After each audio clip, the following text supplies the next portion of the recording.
This is CBS. Coming up on Action 10 News, we'll talk to some frightened Wabash Valley residents. Their family and friends are facing the power of Hurricane Gilbert. I'm Cindy Tapman, live on the Action Cam.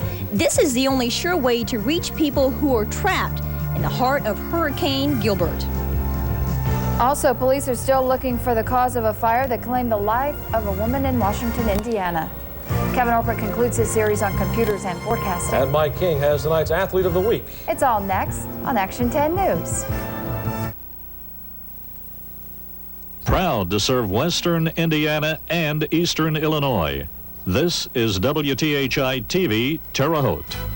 Now, the Wabash Valley's leading newscast with Marla, Keller, and Gary Jackson.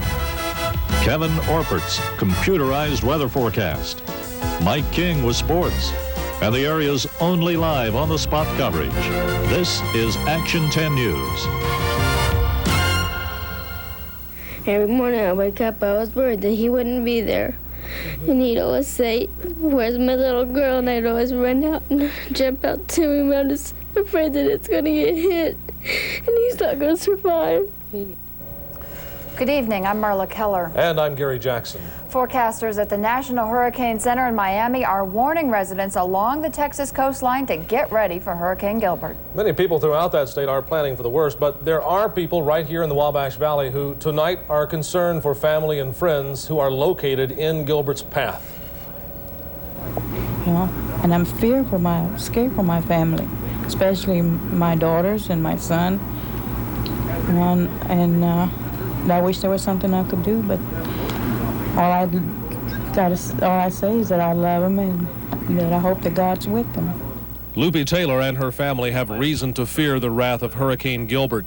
Many of their relatives live right in the path of the storm. It's moving west-northwest at 15 miles an hour toward the southern coast of Texas and may hit somewhere between Brownsville and Corpus Christi by tomorrow. I lived there. I was raised there, and all I can think of all the people that I know, my friends,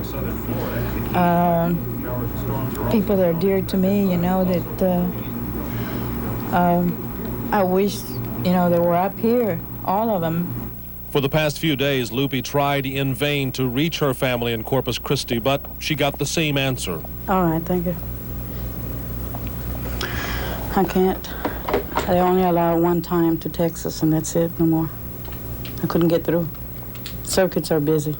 Late this afternoon, Lupe tried one more time. Well, you send my love to everybody, and I'll be praying for you. Okay. Bye-bye. Love you. Bye-bye. Lupe's family is all right for now, but she won't rest until Hurricane Gilbert has passed and everyone from her 97-year-old grandmother to her youngest daughter are safe. The unsuccessful attempts by loved ones to communicate to those trying to survive Hurricane Gilbert have kept all eyes and ears on the only source of communication, ham radios. A swarm of operators have been keeping close to their radios so they can soak in all the information coming in and out of the storm's path. Cindy Tapman continues our first report with one man who has been keeping a close watch on the storm. Thank you, Gary. You know, anytime a hurricane this deadly hits, amateur radio lines light up. Operators across the country are offering 24-hour care to people who are working or are affected by this storm.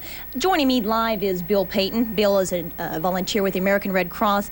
Bill, you've got quite a setup here, and from what I've told, it's capable of communicating to people around the world. Now, what I'm wondering is, I know you've been keeping a close eye on these, monitoring the airways during this hurricane. Can you tell me what you have heard? Well, mostly on the amateur radio nets. We've been listening to the hurricane net, which gives out the coordinates of the storm and also reports from the affected area. We're also listening to other nets, which are making inquiries on the health and welfare of their loved ones and relatives. You know, earlier you mentioned something about health and traffic welfare. Can you explain that to me, please? Well, welfare traffic is basically an inquiry to an affected area asking for the condition of their loved ones. the amateur radios. They will send this traffic into the affected area, and then amateurs will reply back. Okay. Thank you very much, Bill. One side note to this story is the American Red Cross is asking people who have loved ones outside the continental United States to please call this number you see on the screen for any information regarding the welfare of families. Reporting live on the Action Cam, I'm Cindy Tapman. Okay, that number is 202-647-5225. If you need more information on that, give us a call in the newsroom and we'll give you that number. Gary? In other news, Tri Industries of Terre Haute is getting more than spare change for making spare parts. Today, the U.S. Air Force awarded Tri Industries $4 million for production of spare parts used in the TF-30 engines. These engines are used in the F-111 aircraft. This $4 million contract is in effect now until 1990. It's taken 4 days, but attorneys in the Bill Benefield case have finally chosen 12 people for the jury. Now they're working on seating 2 alternates. At this hour, 1 alternate has been picked. That means they still need 1 more. The jury is being picked in Evansville because of all the pretrial publicity in Vigo County. Opening arguments will either begin on Saturday or first thing Monday morning in Terre Haute. The cause of a fire which claimed the life of a Washington, Indiana woman should be known by early next week. 18-year-old Rebecca Harvey was found dead in the ashes 2 weeks ago. Since then, police have been hunting for Stephen Hendricks. He lived with Rebecca. Washington and Indiana State Police are trying to track down Hendricks. They believe he may, too, have met with foul play. Just ahead on Action 10 News, we'll show you a fire that had authorities concerned in Owen County. Dangerous fumes may be going into the air near Arcola, Illinois. I'm Keith King, and I'll tell you why. And Kevin Orpert shows you how he makes the maps and charts that you see each night. Thick black smoke over Owen County today was from 40,000 tires burning themselves out. Tires were dumped in a gully to slow down soil erosion. Around midnight last night, someone set the tires on fire. Since tires burn at such an intense heat, firefighters decided to let it burn. At one point, flames shot up 50 feet into the sky. It should burn itself out by tomorrow. People living in Douglas County, Illinois are also seeing and smelling dark smoke these days. A sludge pit filled with some hazardous materials has been burning for several weeks now. As Action 10's Illinois Bureau Chief Keith King tells us, the EPA may step in to put out the fire before it becomes a health hazard. Phil Wesch owns this 40-acre tract of land in Douglas County. Years ago, a company used Wesch's land to store sludge. Last month, fire near these tracks spread to the sludge pit. Wesch has tried to put out the fire, but the muck continues to smolder. Today, while Wesch was busy on his farm, state and federal EPA officials visited the site. It's not any danger to any of the population or firefighters fighting or what have you, but over a prolonged time period, it could be. Yes, our main concern is to get the fire out. The company that originally stored the muck here has gone out of business. That means Phil Wesch has to pay for the cleanup. Depending on the direction of the wind, the smoke and odor can reach Arcola, which is about 2 miles away. And that has many people in Arcola turning up their noses. Yeah, it's pretty bad, especially as you drive near it, but even in town, which is a couple miles away, you can smell it. I have allergies, and it's been very difficult for me to breathe. EPA officials say if Wesch can't put out the fire, they'll step in. But either way, he gets the bill. Keith King, Action 10 News, Illinois Bureau, Douglas County. Environmental Protection Agency officials say some federal funds may be available to help with some of the costs. Up next, we'll find out the latest on the path of Hurricane Gilbert. And we'll also look at tonight's forecast for our area. Hey, Kevin, my name's Kathy Johnson. I'm from Terre Haute. What's the weather going to be like this weekend? Well, first of all, it looks as though you have your hands full, and secondly, it looks as though we're going to have a rainy weekend. When we come back, I'll tell you why. Kevin has a lot to tell us tonight during the weather segment. He's going to show how he used to do it and how he does. Time to wrap up this series. It's been very informative. Computers. Well, thanks, Gary. You know, of course, we've told everybody how we go out with computers to gather all the information, the satellite pictures, and so on. It used to be that the weathermen would use little magnetic numbers and a pointer, you see, to use the weather maps. But with computers, we don't do that anymore. The computer helps with the maps. Here is what I did this afternoon to put together the program you're about to see. We used the computer to call down the satellite pictures which come out of our big dish out there, and I'll choose the satellite pictures I want to use, program them into the computer, colorize them, and come up with an animated satellite sequence. And these frames are as recent as about 5 o'clock this afternoon. Then what I'll do is I'll go put the map together and actually draw the map in the computer to put on the highs and lows. Then it's all loaded into a sequence we call the slideshow. Now, the slideshow is very much like if you had a slideshow at home where you would put together your slides and show them from your vacation. What we do then is load that into the computer. I'll sequence through those, and what you see on the air tonight is what you see the computer displaying right there. So with the help of computers, this has been replaced by a little computer button that sequences the slides as we go. And that's, again, how computers are going to help. And you're about to see the way the computer puts together the maps. But first of all, let's go to our statistics to find out what's going on out there. Clear right now, 81 downtown, 81 at the airport. As far as breeze east at 3 to 7 miles per hour, barometer is 3019 and falling. It's been falling all afternoon. Relative humidity 32%. Dew point is 49 degrees. No rain, and the river is at 0.3 and holding steady. High today 84, average high is 80. We find that a year ago, though, it got up to 81 degrees and down to 64. 1953 and 1939 set the records. The air quality is good, and the sun sets tonight at 1 minute before 7 o'clock. Now, the question you're asking is, Kevin, if the maps are in the computer, why you're not standing in front of maps? Here's a little secret. Come on, I'll show you over here. Actually, folks, I'm standing in front of a blue wall. This is a blue wall here, and the computers are generated, or the maps are generated from the computer onto this blue wall, just like that. And when I want to change the picture, I push my button. But let's talk about Hurricane Gilbert right now. Gilbert now moving across the Gulf of Mexico with winds at this point gusting anywhere from 120 to 140 miles per hour. And if you don't think the hurricane has far-reaching effects, look at the clouds extending all the way up in here to the lower Ohio Valley. The barometric pressure is just a little over 28 inches. Many barometers wouldn't even show that low of barometric pressure. So Gilbert, this whole area right in through here is in a real dangerous position to be, although there are some indications that Gilbert may steer somewhat north. No matter where Gilbert goes on shore here in Texas, the upper air patterns are showing that most of the moisture flow is going to take this particular route through here into the Mississippi Valley and the Ohio Valley. So it looks as though we're going to get some of the moisture from that. And what that means is we're in store probably for a few rainy days over the next several days, at least through Monday. See that? I just drew that. That's what you saw me drawing earlier this afternoon. Center of low pressure here in Kansas. That's causing some rain and a lot of little thunder showers and so on in this portion of the country. Of course, we have Gilbert down here in the Gulf and a lot of rain showing in through here. Little stationary front across the top. That's not going to have any kind of an effect on what's going on with our weather right now. There, you push the button. There's Gilbert showing up here. Probably this position will change somewhat, although the hurricane is moving only at about 12 to 15 miles per hour. We'll show you where the rain is falling. Of course, the effects of the hurricane being felt all across the Gulf Coast, and this other disturbance affecting the middle section of the United States. Put those two together, and that spells for what? For us, a rainy weekend. Here's the forecast now for this evening. We'll find us with an overnight low tonight of 58 to 62 degrees. And then for tomorrow, it looks like we'll have kind of a cloudy day as clouds begin to develop and move in during the late afternoon. Maybe even some showers could develop. Clouds and the rain will move in from the south. So if you live south, it'll start raining there first.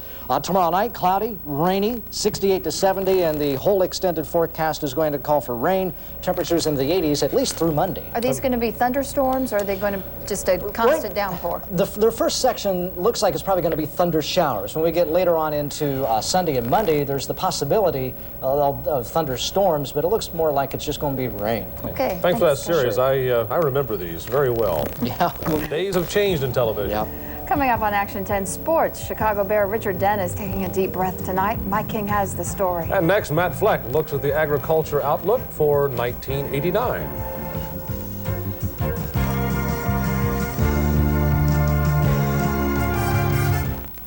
On Wall Street today, the Dow closed down 836. New York Stock Exchange fell 0.53. MX was off 0.65. Gold was down today 270 and silver off 2 cents. Graham Grain and Growers Co-op in Terre Haute, corn sold for 278. Beans closed at 865. Wheat sold for 368. Milo at 479. Oats closed at 267 and canola at 589. Indy livestock hogs topped out at 41.75. No test for steers or heifers today.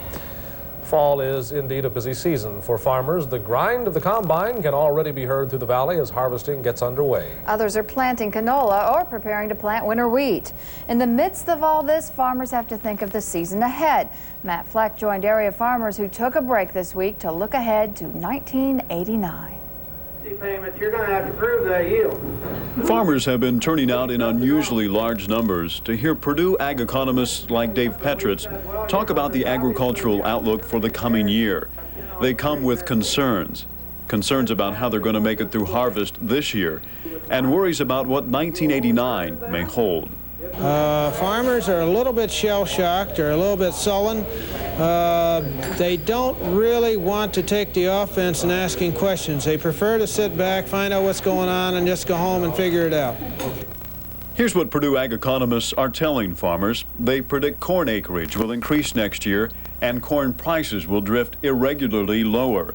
Soybean acreage is expected to be dramatically higher in '89, but bean prices will depend on how the South American crop does.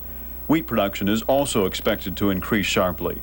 They suggest forward pricing at least part of the expected production on all three of these crops. For hog producers, '89 will be a liquidation period, and many won't be able to recover a profit until late next summer. It will be an uncertain year for cattle producers, too, but farmers with feeder calves should find increasing demand and higher prices next spring. And an increase in the support price will help dairy producers next year, but total milk production is expected to decline. Matt Fleck, Action 10 News, Clay County, Indiana. Some special Disney characters are hoping you can help children in need. We'll have that story. And next on Action 10 Sports, Mike King describes this athlete of the week as a person who does it all.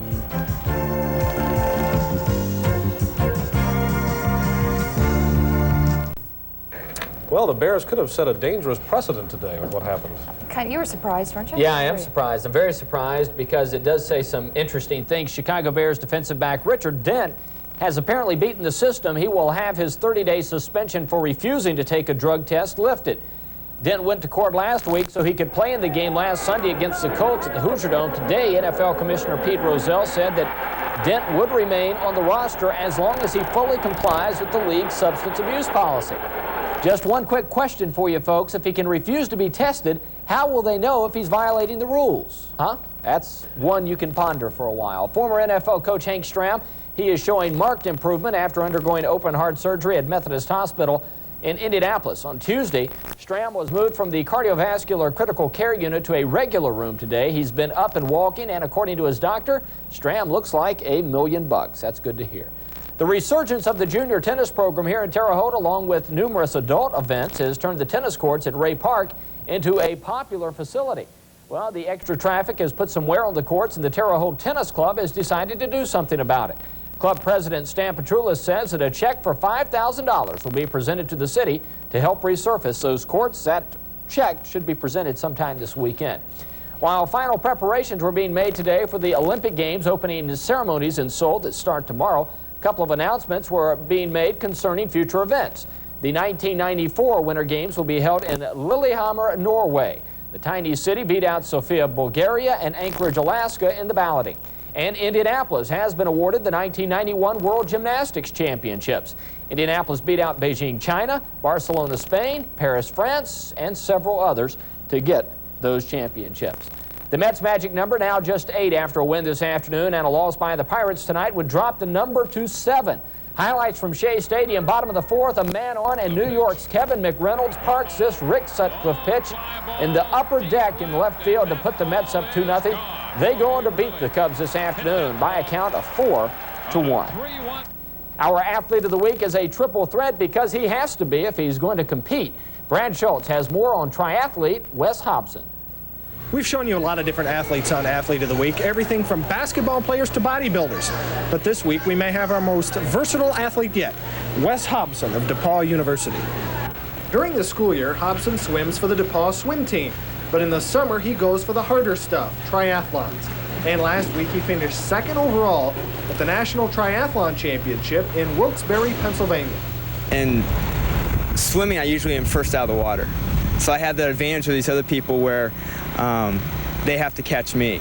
and I always feel like they're chasing me. Yet it's great to know that you have the advantage of maybe 30 seconds to a minute coming out of the water. Hobson's time of 1 hour, 59 minutes, and 30 seconds was tops for his age group, and it convinced him he has a future in triathlons, even after graduation. I plan on going professional bound next year, and you can make money in that. The key thing is I want to do it for fun and just make enough money just to keep doing it. Someday, Hobson hopes to make a big splash in the economic world, but for now, he's making waves as a triathlete and as our Athlete of the Week. If you set that goal, you have to go for it. But just the key thing is to enjoy it. Reporting from Greencastle, Brad Schultz, Action 10 Sports. A couple of other local athletes are going to be competing in prestigious triathlons that come up very soon. Alan Lay, who lives in St. Bernice and has been active along with his wife,